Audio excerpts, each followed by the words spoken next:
Bonjour, bienvenue sur Jeff Photographie, un nouveau numéro de Jeff et Court. Donc aujourd'hui c'est un peu l'histoire rapide d'une photo. Donc cette photo c'est celle-ci. Je l'avais publiée il y a quelques temps sur ma page Facebook et puis vous avez été plusieurs à me demander comment je l'avais fait. Bon en fait je l'ai fait de façon très simple en utilisant la suite Nik Collection, hein. Donc je vous renvoie vers le tuto ici que j'avais pu faire il y a quelques temps sur les différents outils Nik Collection qui sont des outils gratuits, je vous le rappelle. Donc pour cette photo, ce que j'avais utilisé c'est l'outil Silver, comment il s'appelle, attendez, Silver Pro. Voilà, c'est l'outil Silver Pro. Donc cet outil là, je vais vous le lancer. Donc voilà comment ça se présente. Donc je ne vais pas rentrer dans le détail de l'interface et des fonctionnalités de l'outil, donc je vous renverrai vraiment vers la présentation tuto que j'avais fait, parce que bon, je l'avais quand même fait relativement en détail puisque ça durait 50 minutes. Donc éventuellement je vous demanderai de vous référer à la partie qui parle de Silver Pro. Donc là, j'ouvre mon image. Mon image, vous voyez, voilà, c'était une image issue d'une balade dans la Drôme dans un petit village. Et puis la photo d'origine, en fait, c'était celle-ci. Voilà. Le temps qu'il la charge. Vous voyez, il y a un pré-traitement déjà qui est fait sur l'image.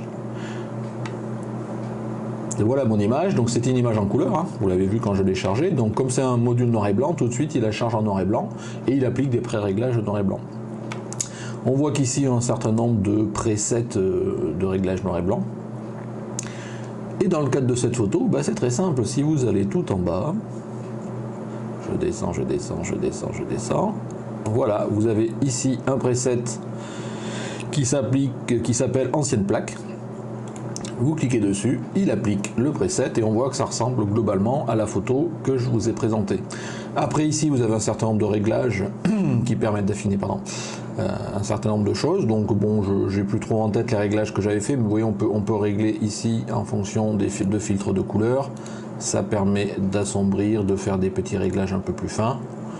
Voilà, vous pouvez régler ici la structure qui globalement représente un peu la clarté, je dirais, donc voilà, entre plus net, moins net. Donc sur une photo ancienne, généralement la netteté c'était pas trop ça. Donc voilà, on peut augmenter le contraste, on peut le baisser, la luminosité, on peut appliquer des filtres ici qui peuvent permettre de simuler des pellicules photo. Je sais plus laquelle j'avais dû appliquer, on va dire celle-ci. Voilà, en gros vous avez beaucoup de réglages qui vous permettent globalement d'avoir le rendu que vous voulez, quoi. Donc c'est vraiment cet outil là, je vous le conseille si vous voulez travailler de façon très simple autour du noir et blanc, parce que vraiment il y a des assistants et qui permettent vraiment d'avoir un rendu, je pense, relativement pro si on le maîtrise jusqu'au bout, quoi. Donc voilà, donc vous voyez la photo en 2 secondes et 3 clics, comment je suis passé de ma photo couleur d'un paysage qui peut être sympa à un rendu qui se veut vieilli. Donc après voilà, personne n'est dupe, je dirais, quand j'ai mis la photo, j'ai posé la question si les gens vous savaient si c'était une vieille photo ou une photo récente. Bon, tout le monde s'est dit que c'était une photo récente, photoshopée ou pas, en tous les cas post-traitée, ça c'est sûr.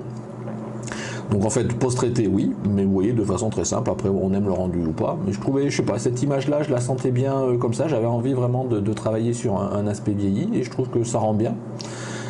Donc voilà, vous voyez, je me suis dit que ça pouvait faire vraiment l'objet d'un épisode court, ce qui est le cas. Donc je vous ai présenté comment obtenir cette photo. J'espère que voilà, que ça aura répondu aux quelques-uns qui m'ont posé la question et qui m'ont demandé de leur expliquer. Et puis sinon, ça va peut-être donner des idées à d'autres. Bon, c'est sûr que c'est plus trop le style d'aujourd'hui, mais sur certaines photos, bon, ça peut être intéressant de donner un petit coup d'antan. Donc voilà. Je vous remercie de m'avoir suivi sur ce nouvel épisode de Jeff et Court, qui est court. Merci et puis au revoir.